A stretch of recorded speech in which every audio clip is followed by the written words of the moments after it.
listening to Affect Autism, where affect is the #1 tool we use in supporting child development through playful interactions. Get 15% off any DIR 101 course, an introduction to DIR and DIR floor time through icdl.com by using the promo code AFFECTA15. That's AFFECTA15. Welcome back, listeners. I'm Daria Brown, and this week I have with me Marla Cable, the Resource and Training Center Coordinator at Giant Steps School.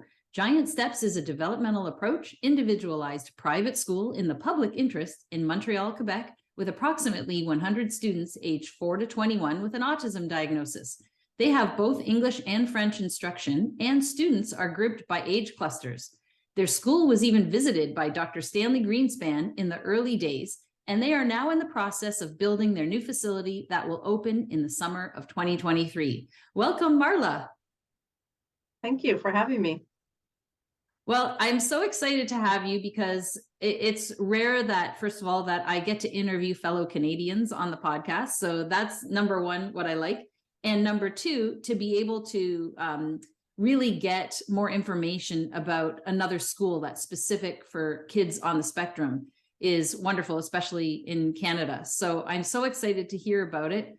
Can you tell us about Giant Steps? What is the developmental approach, or what is the theoretical basis that you use behind the creation of the school, and how does the school work? Well, maybe going back to sort of the creation of Giant Steps and everything. I mean, it really started with a music therapist working with a couple of kids with developmental disabilities, and then, a demand from parents of wanting more. So she created this pilot project, called it Giant Steps, got funding, and it started from there. So from the get-go, Giant Steps has always been very innovative in the sense of using a lot of the arts, using a lot of, social emotional learning, really looking at the kids' interests and their strengths, and how can we use that to help and support them with their challenges. So that's really where Giant Steps sort of started from and everything. So on this podcast, we talk about DIR floor time, developmental individual differences, relationship-based model. And I just want to let listeners know this is not a DIR floor time school per se, but has an influence of DIR floor time, RDI, relationship development intervention, and other developmental approaches. They're not using one specific approach in general, but it's very in line with floor time principles, which is why I wanted to talk to Marla. Can you describe what kind of programs, or what the classrooms look like, or what does a school day look like for the various age groups at the school? Yeah. Yeah, that's a big question. So that each day is very, very different for our students. Their week is very similar and everything. So like you said, we don't use one approach at Giant Steps. We sort of borrow from a lot of different approaches and make sort of a melting pot that meets the needs of each of our students. So each of their programs is very individualized and everything. For sure, because we're a school, we're mandated by the Minister of Education to follow, certain curriculum and certain guidelines, and, all of that good stuff and everything. But within the school, the kids belong to a classroom. So like you said, the classrooms are separated into age clusters. Because we're a small school, we have 93 kids, ages 4 to 21. So it's not like we have enough kids to do like a kindergarten, grade 1, grade 2 class. So they're in age groups. And then they sort of move up as they age and everything. And then within the school, we have our own SLP, so speech language pathologist departments. We have 3 of them. We have 3 occupational therapists on site. We have 2 music therapists. And then we've developed other sort of classrooms based on the needs of our students. So we have a life skills class. We have a class based on TEVA, which is in French. It's sort of like in Quebec, it's like getting kids ready for transitioning out of school and everything. So all of the skill sets that they need there. So we have that classroom. We have a social skills classroom that does a lot of social emotional learning, and uses a lot of the all of that approaches in their group. We also have a computer class, and I think that's all of them. So the kids go to many of these therapies, sometimes in blocks of periods of time. So their day-to-day schedule will be very different, but the week will be pretty much the same. And maybe you can describe what does it mean private school in the public interest? So if it's a private school, usually that means there's a large fee for attendance, but that's not the case. Can you explain how that works? Yeah, so here in Quebec, the Minister of Education gives funding to the schools for the children that are coded with whatever diagnosis or difficulty they have. So we get that full funding for our students. So a typical private school may only get 60% funding from the government. Therefore, they can charge the parents the balance of that other 40% type thing. Because we get 100% funding, we cannot charge a tuition fee. So we don't have a tuition fee. We have regular school fees that cover supervision during lunchtime, and other little school fees, supplies and things. But it's typically very similar to what any other school would be charging families and everything.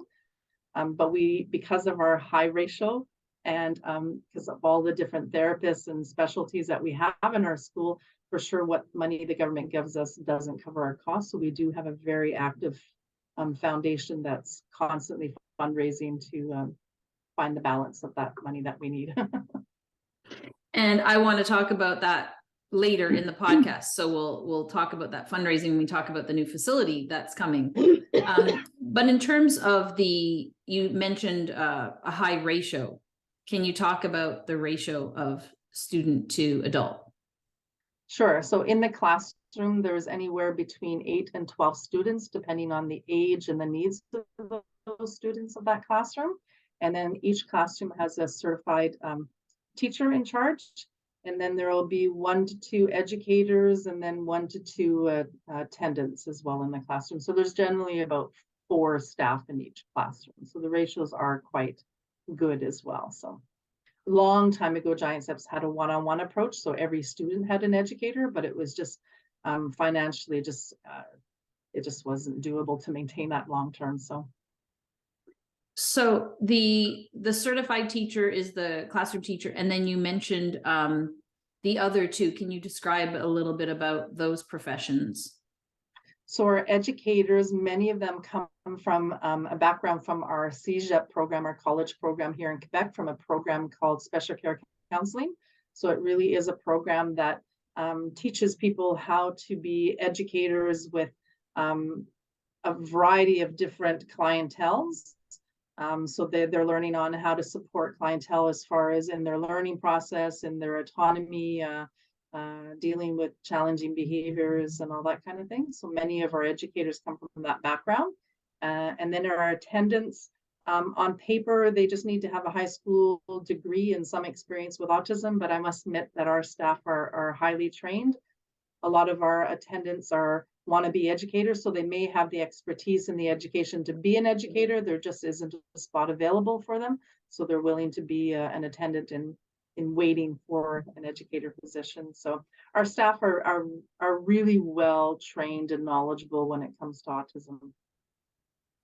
And I love when I was looking through the website, which I will put the website to Giant Steps up at affectautism.com if anyone is listening to this on audio or wants to look it up later. You can look up Giant Steps in the search bar at affectautism.com. It really is a very highly skilled staff, which is incredible. And I imagine that you have kids that stay with you from the time they enter until they're 21, and they must form deep relationships with the kids. Is there a lot of staff turnover, or I guess you could talk about both?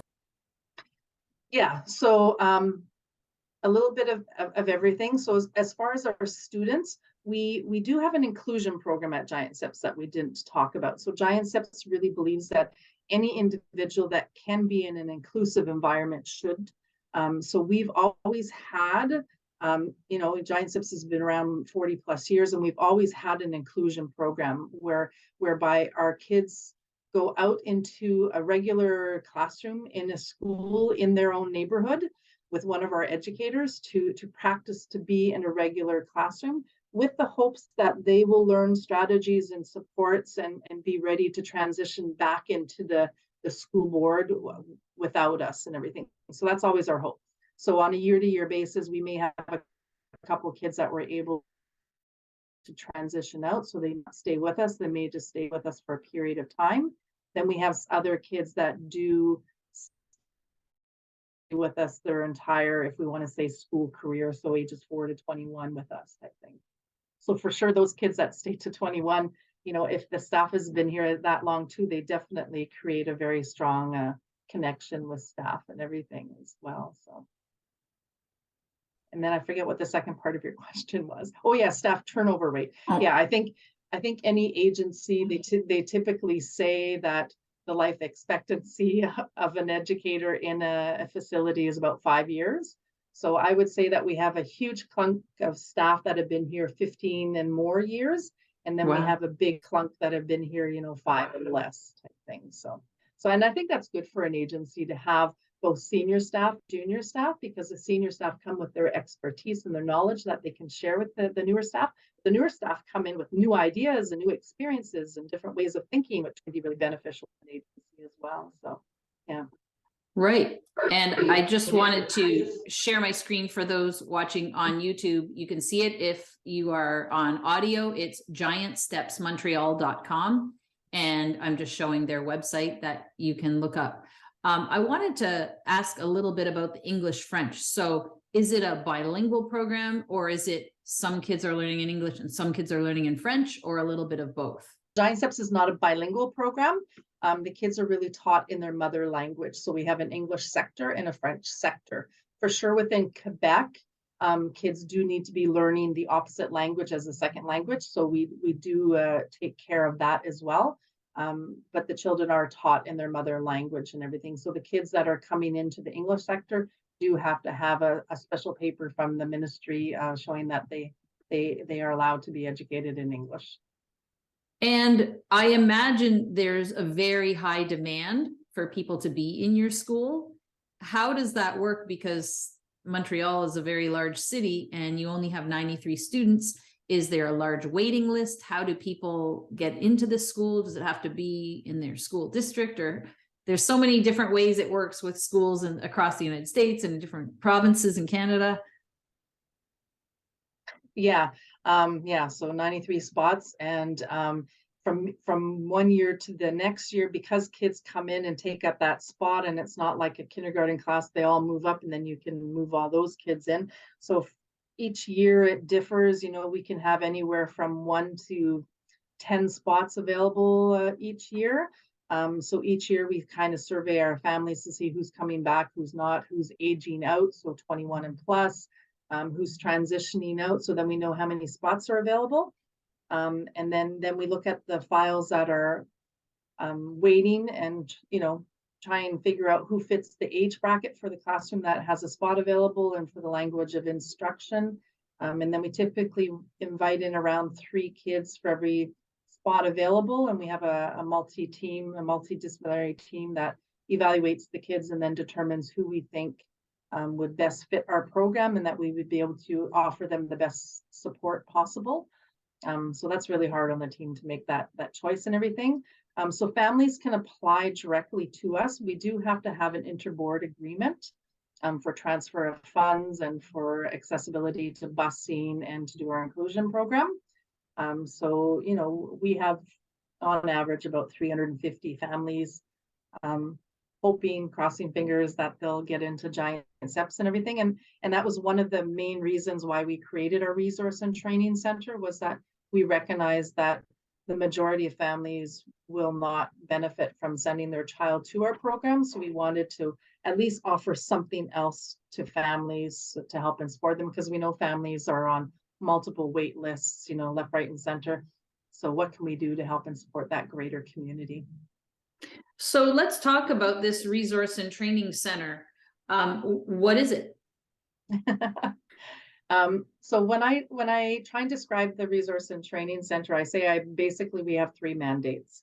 So our first mandate is to help and support our staff and students and families that are part of the Giant Steps community. So we have a room in the school that we warehouse all of the teaching supplies that the staff will need. So we can create kind of a lending library so they don't have to recreate and remake things that already exist. The Resource and Training Center supports all of our staff in their professional development. So on our professional development days, we bring in guest speakers or provide them with readings or videos or things to help and support them. Because we know that, you know, the field of autism is constantly growing and maturing. So we have to keep up to par and all that. So we're helping and supporting them with that. I understand that you had Dr. Gil Tippy as a guest speaker last year at the school. We did, yeah. Our listeners will be familiar with him, so I just wanted to bring that up. Yeah, no, for sure. So that was really exciting to have him talk to us and everything. So yeah. So we have a variety of different speakers come and everything. So that's mainly our internal resource center. And then the resource center, the second mandate is really that the Resource and Training Center is open to the general public. So any family, any autistic individual, any teacher, professional can come to the center and they can borrow some of our stuff if they want us to make and create either teaching material or visuals or anything like that. We can do that for them. We also offer courses, workshops, conferences, and either we will organize them and people can attend, or I could have a group of people contact us and say, you know, we're a school, we'd really love you to do a presentation on how to better include autistic kids in our school setting. And that's something that we can put together specifically for them and do that. And so other public school, excuse me, other public schools in Quebec, in the Montreal area? It could be literally anyone. I mean, it could be a school, it could be a daycare, it could be an organization, a sports facility, it could be anyone. And is it usually local, or do you do them over Zoom, like for other places too?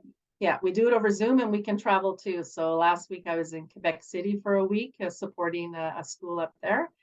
So I've traveled around helping different people and everything. So yeah. And then the last thing that the Resource Center offers is consultation. So that's really, a school has tried all their tricks and strategies for a student and it's not going so well, or a daycare, it doesn't quite know what to do. So we can send someone in and observe the child or the individual in question, and then give the team all different types of strategies on how they can better support that individual in that, wherever they are, whether it's a school or a home or daycare type thing. Wonderful. So that's our second mandate.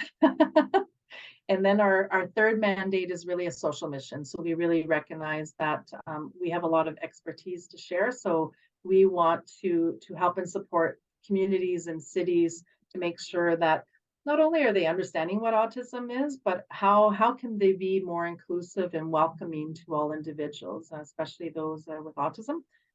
So I support agencies in their making sure their environment is, autism friendly, helping them if they want to make sure that their interviewing and their job setting is welcoming to autistic employees.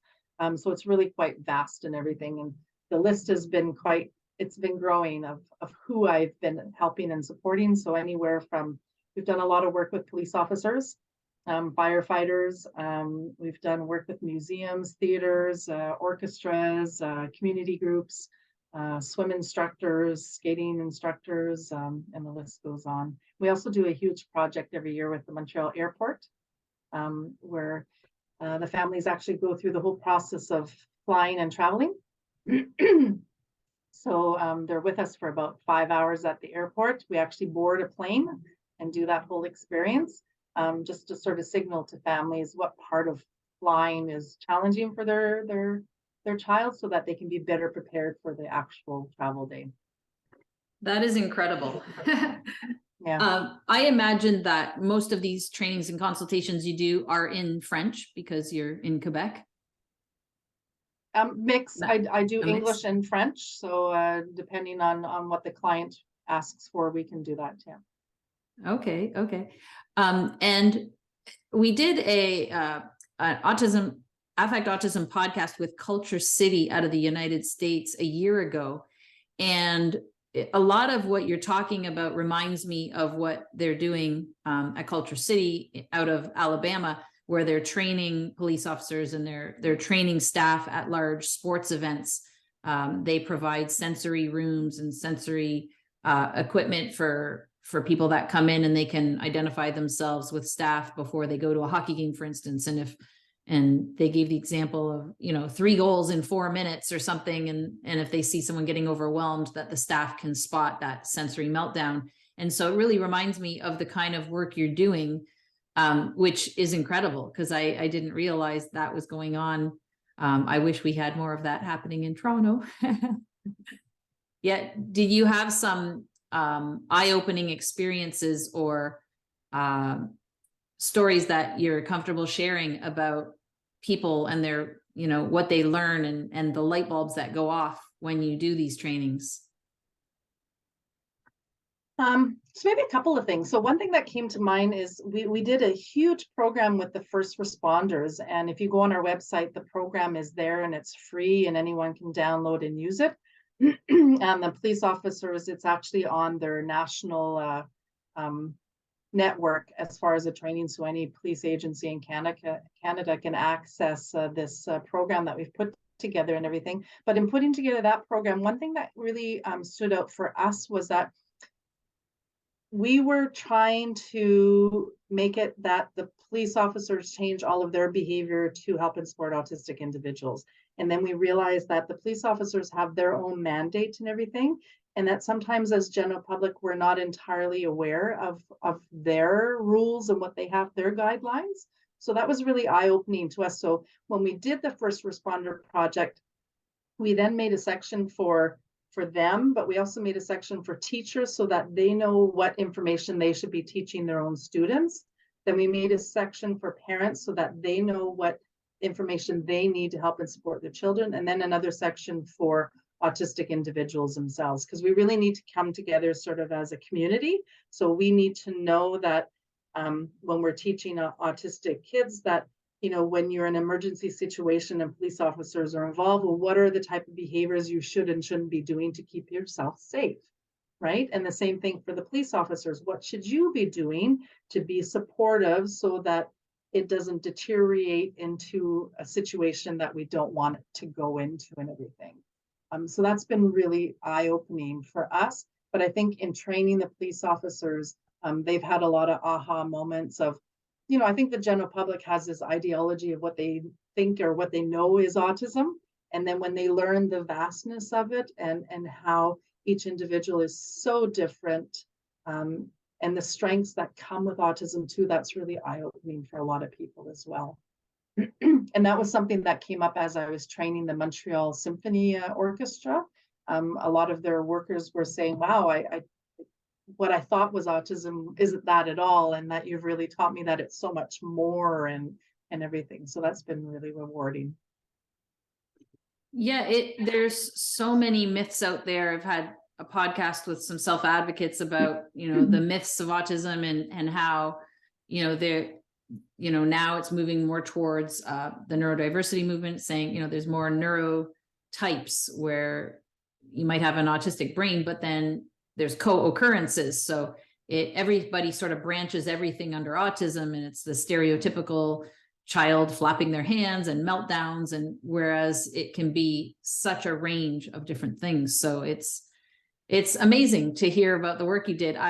For those on audio, I was just showing the sections of the website on the video that Marla was describing that you can access. And again, it's giantstepsmontreal.com, and I will put links to it in the blog post.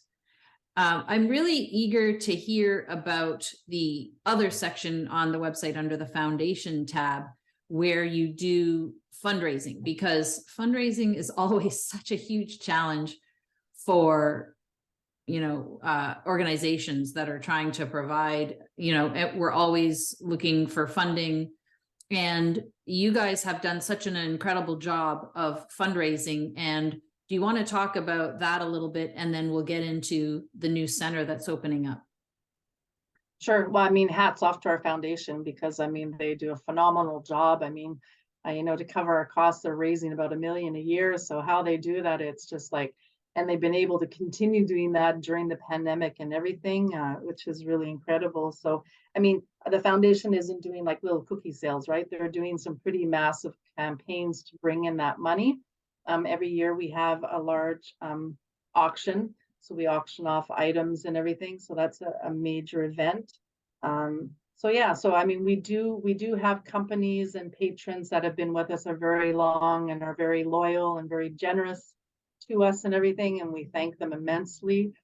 So yeah, so they're working really, really hard. Yeah, it is incredible. I see that on the I'm going to go back to the homepage here, because you can see the new building that, if I understood correctly, is already constructed. It's in the midst of, yeah. And is this it? Well, that's a rendering of what it will look like. Yeah. Okay. So okay. we're building ground up. It's a $52 million project.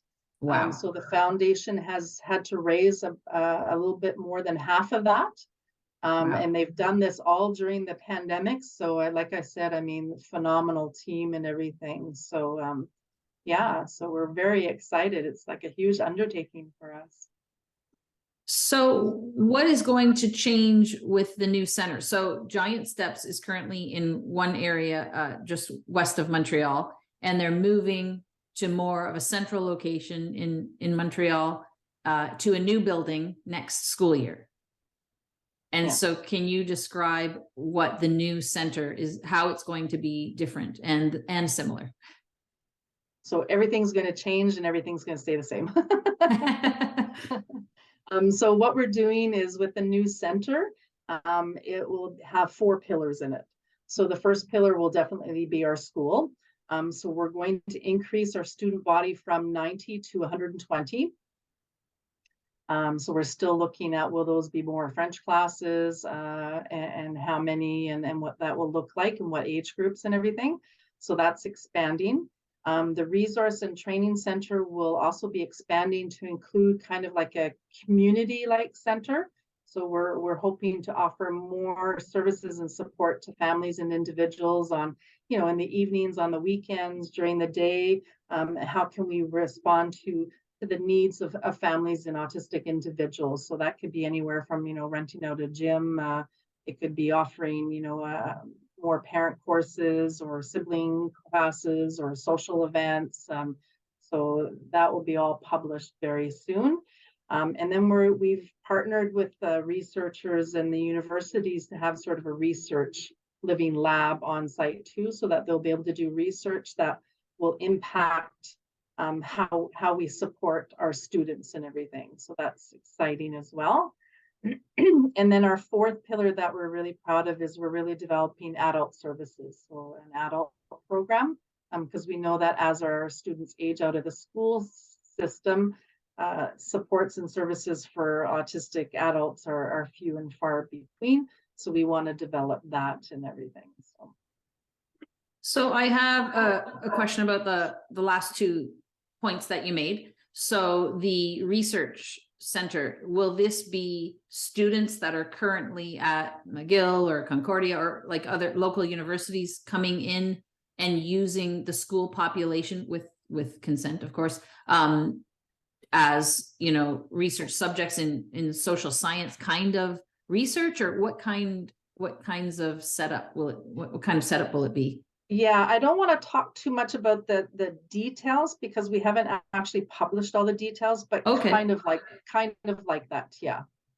Yeah. Okay. So it will be a way to get more applied, cutting edge research that will help inform instruction, not only for your own school, but as a model for other centers and schools. Exactly. Yeah. Yeah. Yeah. Because I think we really recognize that sometimes research is really, at the top end and everything, and we really want it to be applicable. Like, okay, like now you've learned this and you've proven this, but how can we apply this to really to make the lives better for autistic individuals? That's wonderful. Will the funding for the research come from all different sources? I'm not sure on that part. Not yet. Okay. Because I know, I know a lot of grad students get federal funding through grants, and then, there might be funding through your fundraiser, all different areas, but that's amazing that you'll include that in there. I think it'd be amazing too, if the autistic students get a chance to participate as researchers down the road in some capacity and learn to be researchers themselves. For sure. And that's often a complaint or a concern from the autistic community, is that they're not involved in that process, right? So we want to make sure that they are involved in all levels. And we do that already, like when we did the first responder project, we had autistic adults and children involved in the process and the decision and the creation and the making of and everything. So we really try to make sure that we are including all individuals, autistic individuals, in all of our program and decision making and everything. Amazing, amazing. Let's get into the employability things that you do. I know that you mentioned that you have the training and consultation through the Resource and Training Center, but you also have a program where you promote employing autistic students or autistic individuals. Can you talk about that program? Yeah, so for a couple of years, we've had a program called Polaris, where we partnered with Loblaws, and we actually have like a practice supermarket. And so individuals come to learn all aspects of the supermarket, from manning the cash to stocking to warehouse and everything.